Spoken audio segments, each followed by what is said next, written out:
دوسرے نمبر پہ اللہ کے محبوب پیغمبر سے مکہ چھڑا کر مدینہ کی طرف ہجرت کیوں کرائی گئی؟ اس کی وجہ کیا ہے؟ اس کی 5 وجوہات علماء نے نقل کی ہیں۔ سب سے پہلی وجہ کہ رسول اللہ صلی اللہ علیہ وسلم کے دل میں مکہ کی بڑی محبت تھی۔ اللہ کے نبی بڑے دل میں مکہ کی بڑی محبت رکھتے تھے، اور یہ تو ایک مقولہ بھی ہے، حب الوطن من الایمان، یعنی ایمان کا حصہ ہے۔ یہ حدیث نہیں ہے، لوگ حدیث کے طور پہ پیش کرتے ہیں، یہ حدیث نہیں ہے، یہ کسی بزرگ کا مقولہ ہے کہ حب الوطن من الایمان، کہ محبت، وطن سے محبت کرنا یہ ایمان ایسے ہے جیسے ایمان کا حصہ ہوتا ہے، وطن سے محبت کرنا ایسے ہی ہوتا ہے۔ تو رسول اللہ صلی اللہ علیہ وسلم کے دل میں چونکہ محبت تھی مکہ کی، تو اللہ تعالی نے فرمایا کہ مکہ کو چھوڑو، کیونکہ قرآن میں اللہ نے فرمایا ما جعل اللہ لرجل من قلبین فی جوفی، کہ کسی انسان کے دل، کسی انسان کے پیٹ میں اللہ نے 2 دل نہیں رکھے۔ کتنے دل رکھے ہیں؟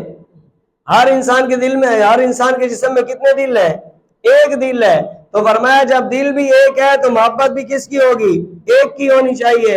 مکہ کی محبت نہ ہو، بلکہ دنیا جہان، مال و دولت، عزیز و اقارب، رشتہ دار، گھر بار، سب کو چھوڑو، دل سے نکالو، صرف ایک محبت ہونی چاہیے اللہ کی آپ کے دل میں۔ تو سب سے پہلی وجہ کہ اللہ تعالیٰ نے رسول اللہ صلی اللہ علیہ وسلم کے دل سے اپنی محبت کو مقدم رکھنے کے لیے، مکہ اور دنیا جہان کی محبتوں کو پیچھے کرنے کے لیے مکہ چھڑوایا، کہ میرا محبوب میرے لیے کیا قربانی کرتا ہے۔ تو میرے بھائی یہ سب سے پہلی وجہ تھی کہ اللہ کے محبوب پیغمبر کو مکہ چھوڑنا پڑا، اور وہ بھی کس کے لیے؟ اللہ کی رضا کے لیے۔ انما الاعمال بالنیات، ہجرت کا مقصد اللہ کو راضی کرنا تھا۔ اور یہ حدیث کے اندر آتا ہے کہ اللہ کے نبی نے ارشاد فرمایا کہ جب مکہ چھوڑ کے جانے لگے تو بار بار مڑ مڑ کر مکے کو دیکھتے تھے، اور بار بار خطاب کر کے کہتے تھے کہ اگر مجھے اللہ کا حکم نہ ہوتا تو میں تجھے کبھی چھوڑ کے نہ جاتا۔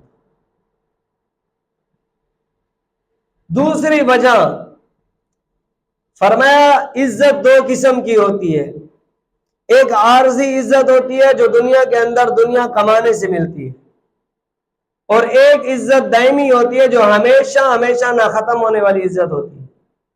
فرمایا عارضی عزت عارضی چیزوں سے ملتی ہے، دنیا سے دنیا کی عزت ملے گی، پیسہ دولت گھر بار ان چیزوں سے دنیا کی عزت ملے گی، جو کہ عارضی چیزیں ہیں، تو عزت بھی کیا ہوگی؟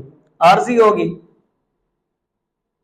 تو میرے بھائی جو چیزیں عارضی ہیں تو ان سے ملنے والا نتیجہ بھی کیا ہوگا؟ عارضی ہوگا۔ فرمایا اے محبوب پیغمبر میرے راستے میں نکلو، میں تمہیں دائمی عزت سے نوازنا چاہتا ہوں، تو میرے راستے میں قربان ہو، میرے راستے میں وقت لگا، میرے راستے میں نکل جا، اب میں تجھے دنیا کی عزتیں بھی دوں گا، آخرت کی عزتوں سے بھی نوازوں گا۔ تو میرے بھائی اللہ کے محبوب پیغمبر سے اللہ نے وطن چھڑایا عزت دائمی عطا کرنے کے لیے، کہ آپ کو ہمیشہ کی عزت ملے۔ اب اس سے کیا نتیجہ نکلا؟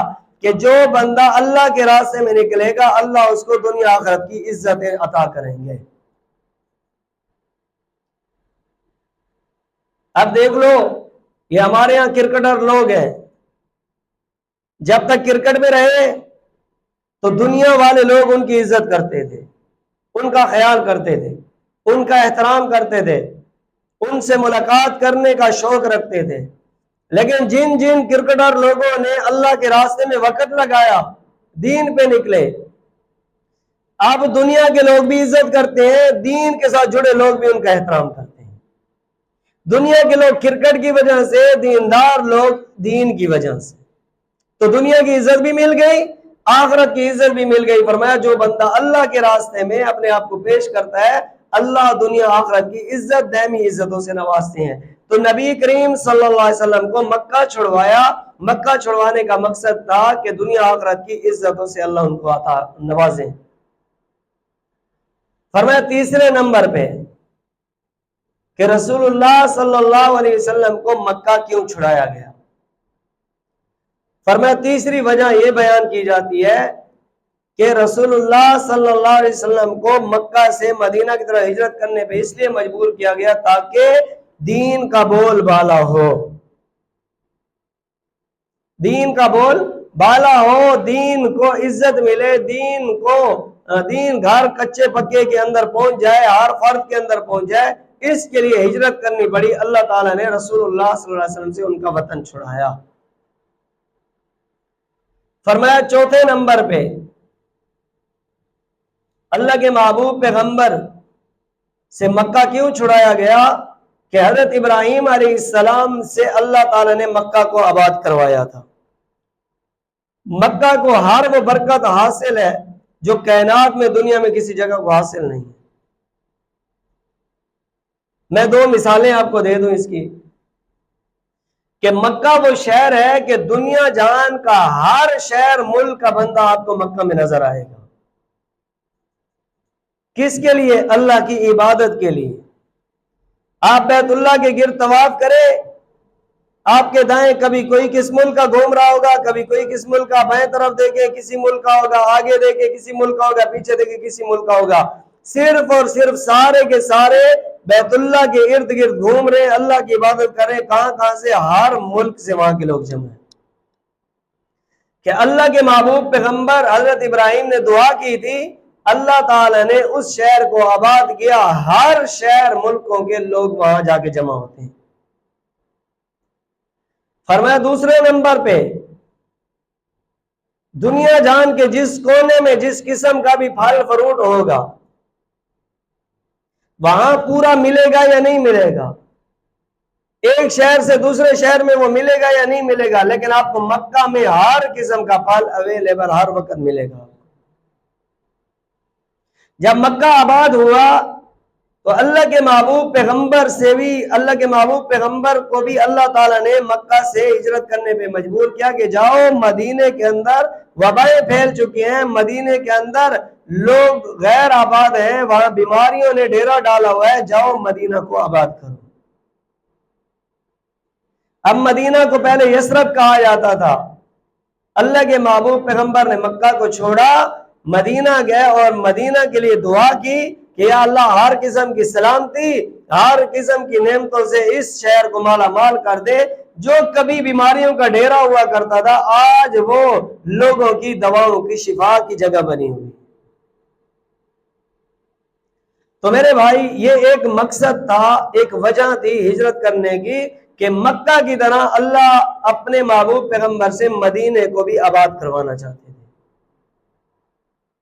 اور پانچویں اور آخری اور سب سے بڑی وجہ کہ اللہ کے نبی نے مکہ کو کیوں چھوڑا، مدینہ کیوں گئے، جو عام طور پر اور سب سے مشہور وجہ ہے کہ مکہ کے مشرکین نے اللہ کے محبوب پیغمبر پہ آن تھک ظلم ڈھا رکھے تھے۔ نہ سکون سے کھانے دیتے، نہ بیٹھنے دیتے، نہ چلنے دیتے، نہ بات کرنے دیتے، نہ سونے دیتے، نہ عبادت کرنے دیتے، ہر کام کے اندر پنگا۔ اللہ کے محبوب پیغمبر بھی دلگیر ہو جاتے تھے، انسان تھے، پریشان ہو جاتے تھے ان کے حالات سے، واقعات سے، ماحول سے۔ تو اللہ تعالیٰ نے ان کے اس ظلم کے چنگل سے نکالنے کے لیے اللہ کے محبوب پیغمبر کو مکہ چھوڑنے پہ اللہ نے مجبور کر دیا۔